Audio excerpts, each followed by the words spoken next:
तर आज आम्ही सकाळी सकाळी निघालोय, मी आणि दादा. SRPF ची मस्तपैकी भावाची ट्रेनिंग कंप्लीट झाली होती. इथले त्याला शुभेच्छा द्यायला आम्ही मस्तपैकी सगळे गुलदस्ता घेतला आणि निघालो. फायनली आम्ही आलो ग्राउंड वरती आणि या सगळ्यांचे पालक म्हणजे सगळे गावाकडून इकडून तिकडून वगैरे जमा झाले होते. एवढी पब्लिक तर आमच्या पण गावाकडून आमची पोरं आली होती. मस्त अरुण आणि आमचं भाऊ बघा, मस्तपैकी प्राऊड मोमेंट म्हणजे हेच असते. भाऊ स्वतःच्या बापाला मस्त गर्व करून देणारा क्षण म्हणजे हा. त्यानंतर आम्ही निघालो कांतारा मूवी बघायला आणि चाय पिऊन घ्यावं म्हणलं. चाय वगैरे पिलो आणि आलो मस्तपैकी असं थिएटरला. आणि पिक्चर तर बाकीचे लय नवीन आलेले होते, पण आपल्याला बघायचा होता कांताराच. मग काय तिकीट काढले आणि मस्तपैकी मध्ये गेलो. तर एवढं भारी थिएटर.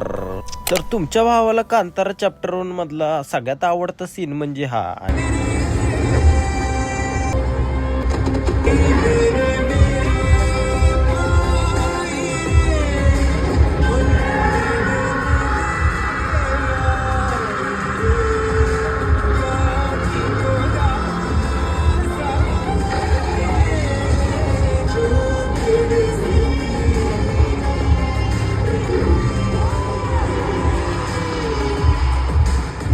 तर व्हिडिओ आवडला असेल तर व्हिडिओला एक लाईक नक्की करा.